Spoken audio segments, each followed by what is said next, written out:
Here's how Invincible would look as a live-action movie. And to be clear, creator Robert Kirkman is adamant that a live-action movie is bound to happen. So, using the wonders of AI, let's see what we can come up with.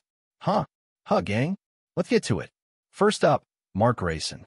He's portrayed by Steven Yeun in the show, and so there's the easiest place to start.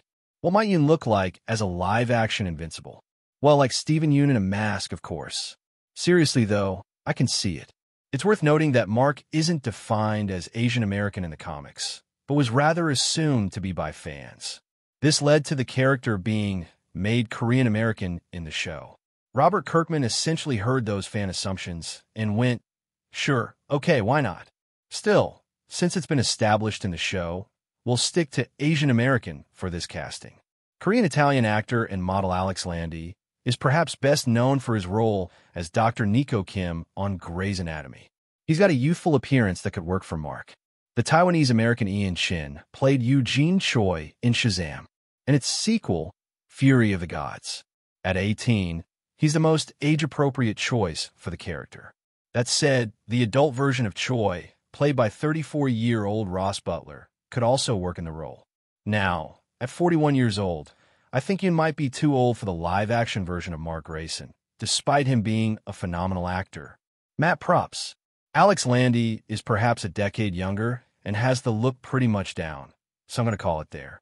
Alex Landi wins this round. Next up, Omni-Man. He's voiced by J.K. Simmons in the show, and while Simmons is suitably jacked, he's also perhaps a little old for the live-action show. Still, let's see what he'd look like just for poops and giggles. Yeah. All right, Jonah Jameson about to sum some people up.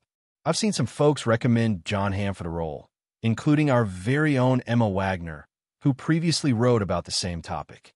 As a diehard Mad Men fan, I wholeheartedly endorse this casting choice. At the very least, he can wear that mustache like a champ. Seriously, have you seen him in that movie Corner Office? It's like an alien creature attached to his upper lip. It's amazing. Crap, sorry, where was I? What was I talking about? Henry Cavill has also been posited for the role. He easily wins the competition of most obscenely jacked, and he did rock one hell of a stash for Mission Impossible Fallout. Then there's Supernatural's Jeffrey Dean Morgan, whose comic book bona fides kind of speak for themselves, and he even looks a lot like Omni-Man. Out of all three, it's a tough call, as they each bring something distinct to the role. But darn it, once you see John Hamm's mustache in Corner Office, you can't unsee it. The role goes to John Hamm. Now, there are a few roles I think you could cast with the actors from the show. Sandra Oh as Debbie Grayson, Walton Goggins as Cecil Steedman, Zachary Quinto as Robot, and Seth Rogen as Alan the Alien. There's really no reason to look for anyone else in those roles. Gillian Jacobs is a bit old to portray Adam Eve, but we'll throw her into the ring for the sake of totally top shelf, not at all half-assed AI. A more appropriate contender is Sadie Sink, who, at 22, is closer in age to the character. She also just looks really young. For my third choice, I'm going to go with Screen Rant's previous pick for the role, Haley Steinfeld, who previously played a hero in Hawkeye as Kate Bishop. In fact, out of those three, let's go with Haley. Why not? Then there's the Mayer twins. I've seen everyone cast Dwayne Johnson the role, and I get it. He's a big, muscly, bald dude with some pretty solid comedic chops. But hear me out. What about Samson Da? He's the current Mr. Olympia, looks great bald, and perhaps most importantly, comes off as pretty charismatic in his vlogs and interviews. This leads me to believe that he might have some acting abilities waiting to be uncovered. He's also, I really can't stress this enough, one of the biggest bodybuilders of all time. If a director can get a performance out of him, then we may have a winner. Or winners, because they're twins. You get it? Ooh. How about the Viper, WWE superstar Randy Orton? He'd also make for a great option, as he's got lots of experience playing both a face and a heel, not unlike The Rock. He's also big and, bald. You know what? The fans are probably right. Let's go with Dwayne Johnson.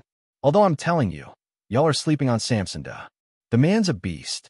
Anyway, as far as plot goes, it's all kind of right there, isn't it? We follow the same broad beats of Season 1, but in a film format that sits just a little over 2.5 hours. The son of Omni-Man, Mark Grayson, finally gets his powers and joins his father in superheroics. Meanwhile, Omni-Man does the unthinkable and kills off the Guardians of the Globe in a truly spectacular and bloody fashion. This leads to an investigation by Cecil and the GDA, as well as Damon Darkblood, as portrayed by David Harbour, obviously. Around the same time, Mark comes up with his new superhero name and joins the team, and shortly thereafter, the new Guardians of the Globe. We'd skip or heavily cut down some plot lines like the Machine Head plot line and introduction of Battle Beast. There'd still be some of the high school drama featuring Kid Connor as William Clockwell and Yara Shahidi as Amber Bennett. But again, we'd focus more on the question of why Omni-Man committed his heinous crime, which will serve as the twist. It's nothing terribly imaginative, but I'd honestly just like to see an abridged live-action version of Season 1. As far as any major differences we'd expect to see in a live-action adaptation, I don't think there's a whole lot that would need to be changed in the transition. Invincible is essentially an animated version of The Boys in so much as how it handles violence and comedy. So, imagine The Boys with about a $150 million production budget, a crapload of aliens who age really fast, and a generally brighter look. Throw in a weird Hellboy copycat, and you've got yourself a live-action Invincible. So yeah, that's all I've got. I think that a live-action feature film version of Invincible would be totally doable with where we're at with superhero action and R-rated comic book adaptations. It could definitely risk being too quick in its pacing with all the story that needs to be crammed into the tight runtime. But beyond that, there's nothing too iconic about the cartoon version that would detract from whatever a live-action version might look like. What do you think? Could live-action Invincible work? Are we ready for that awesomeness? Let me know in the comments who you'd cast in what roles. And until next time, thank you for watching Movie Recap Pro. I didn't look up a thing.